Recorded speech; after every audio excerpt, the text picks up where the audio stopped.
அன்பு சகோதர சகோதரிகளுக்கு மங்கையர் சங்கத்தின் சார்பாக வணக்கங்க. இன்னைக்கு அந்த பதிவு என்னன்னு பார்த்தீங்கன்னா, எண்ணிக்கையே பண்ண முடியாத அளவுக்கு உங்களுக்கு மொட்டுக்கள் வைக்கவும், காய்கறி செடியாக இருந்தால் பூக்கள் நல்லா உதிராமல் அந்த காய்கள் வந்து பிஞ்சு பிடிச்சு நல்லா காய்கள் வரவும் அருமையான ஒரு ஃபெர்டிலைசர் தான் இன்னைக்கு சொல்ல போகிறேங்க. எங்கள் பதிவை தடவை பார்க்குறவங்களா இருந்தால் ப்ளீஸ் சப்ஸ்கிரைப் பட்டனை ப்ரெஸ் பண்ணி வச்சுக்கோங்க. பக்கத்தில் இருக்கிற பெல்லைக்கான ப்ரெஸ் பண்ண மறந்துடாதீங்க. நாங்கள் போடுற வீடியோ டெய்லி உங்களுக்கு அப்டேட் ஆகிட்டு இருக்குங்க. இந்த வீடியோவை எண்டு வரைக்கும் ஸ்கிப் பண்ணாமல் பாருங்கள். ஏன்னா ஒவ்வொரு பதிவுமே நீங்கள் பார்த்துட்டு எங்களுக்கு எங்கள் சேனலுக்கு வந்து நீங்கள் ஆதரவு கொடுத்துட்டு வரீங்க. அதுக்கு ரொம்ப ரொம்ப நன்றிங்க. இதை வந்து கொஞ்சம் இந்த வீடியோலாம் நான் போடுற வீடியோ கொஞ்சம் பொறுமையாக பாருங்கள் எவ்வளோ அழகாக நீங்கள் முந்தைய பதிவிலிருந்து பார்த்துருப்பீங்க, நடவுலிருந்தே பார்த்துருப்பீங்க.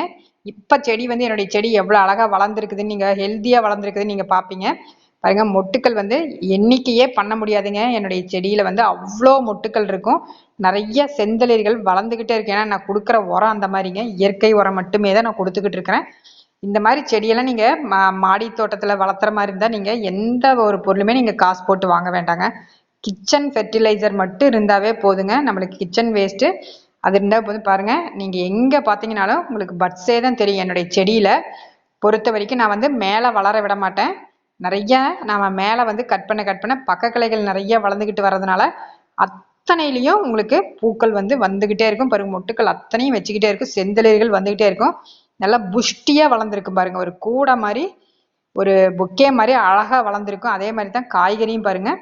கத்திரிக்காவில் பூக்கள் வந்து உதிராமல் அழகாக வந்திருக்குதுங்க. இது ஒரு வித ரகம். ஏன்னா இது வந்து இதே சைஸ் தான் இருக்குதுங்க. அதாவது இந்த எண்ணெய் கத்திரிக்காய் குழம்புக்கெல்லாம் போடுவோம் இல்லைங்களா, சின்ன சின்ன கத்திரிக்காய், அதே சைஸ் தான் இருக்குது. ஆனால் அந்த கத்திரிப்பு கலர்னா இதுதாங்க ஒரிஜினல் கத்திரிப்பு கலரில் அவ்வளோ அழகாக. இது என்ன ரகம்னு எனக்கு தெரியல. ஆனால் எனக்கு வந்து இங்கே வந்து பக்கத்தில் வந்து கிடச்சி எனக்கு கொடுத்தாங்க. அந்த நாட்டு விதை அதை போட்டு வளர்த்துனது தாங்க. அவ்வளோ அழகாக இந்த டேஸ்ட் வந்து ரொம்ப நல்லா இருக்குது இந்த கத்திரிக்காய். இன்னைக்கு ஃபெர்டிலைசர் என்னன்னு பார்த்துடலாங்க. இது வந்து புதினா தண்டு ரொம்ப ரொம்ப நல்லதுங்க.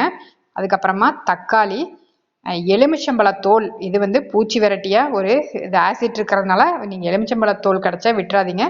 அதுக்கப்புறமா வெங்காய சருகு, முட்டை ஓடு. வெங்காய சருகு வந்து ஒரு பூச்சி விரட்டின்னு கூட சொல்லலாங்க. இதில் வந்து என்னென்ன சத்துக்கள் இருக்குன்னா, ஜிங்க்கு, பொட்டாசியம், சல்பர், கால்சியம்னு சொல்லிக்கிட்டே போகலாங்க. வெங்காயம் இது வந்து தயிரில் ஊற வச்ச வெங்காயம். இது வந்து கொஞ்சம் புளிச்சிருக்கிறதுனால நான் வந்து இதோடையே சேர்த்திக்கிறேங்க.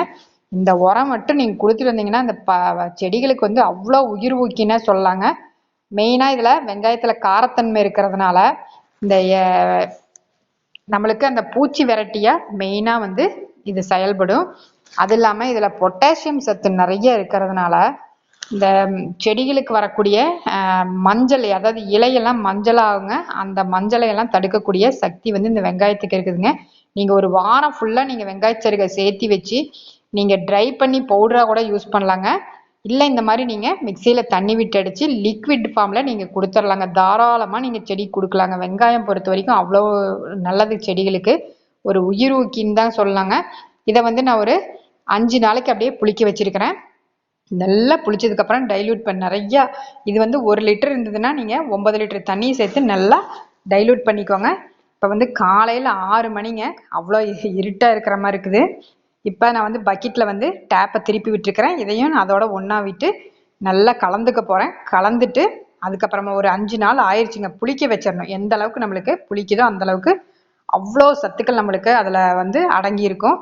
செடிகள் வந்து அவ்வளோ உயிர், அவ்வளோ அழகாக நல்லா ஒரு புஷ்டியாக வளருன்னு கூட சொல்லாங்க. நல்லா ஆரோக்கியமாக வளரும் செடி. நீங்கள் எந்த செடி வளர்த்துனீங்கன்னா சரி, காய்கறி செடி, பூச்செடி எதுவாக இருந்தாலும் அவ்வளோ அழகாக வளருங்க. நான் மெயினாக இந்த மாதிரி கொடுத்து வளர்த்துறதுனால தான் எனக்கு வந்து அவ்வளோ அழகாக வளருது செடி. என்னுடைய செடி வந்து நீங்கள் முந்தைய பதிவிலிருந்தே பார்த்துட்டு தானே வர்றீங்க. இப்போ எந்த அளவுக்கு வளர்ந்துருக்குதுன்னு இதையும் பாருங்கள். எல்லா செடிகளுக்கு தாராளமாக கொடுத்துட்டு இதையவே நீங்கள் வந்து ஸ்ப்ரேயர் வச்சு அழகாக செடிக்கு மேலே இலைக்கெல்லாம் நல்லா ஸ்ப்ரே பண்ணி விட்டுருங்க. அருமையான ஃபங்கிசைடு, பெஸ்டிசைடு ரெண்டுமே இது ஒரு மருந்துங்க. அருமையாக பூச்சி தாக்குதலே இல்லாமல் வளரும். கத்திரிக்காய் செடியில் கூட பாருங்கள், ஒரு இலை கூட உங்களுக்கு பூச்சி தாக்குதலே இருக்காது. அந்தளவுக்கு அருமையாக வளருங்க. நல்லா இந்த மாதிரி நான் வந்து இயற்கையாக உரம் கொடுத்து வளர்த்தனால நல்லா ஆர்கானிக்காக நம்ம சாப்பிட்றதுனால உடம்புக்கு எந்த ஒரு கேடுமே வராதுங்க. சின்னதாக இதெல்லாம் வந்து நம்ம சின்ன ஏதாவது கிடைக்கிற விதையை வச்சு நம்ம இந்த மாதிரி பண்ணிக்கிட்டாவே போதுங்க. அருமையாக வீட்டிலையே ஒரு மாடி தோட்டத்தில் நீங்கள் அழகாக எல்லா வித காய்கறி, எல்லா வித பூச்செடியும் வளர்க்கலாங்க. இப்போ நான் கொடுக்குற உரமே போதும் உங்களுக்கு. அருமையாக நீங்கள்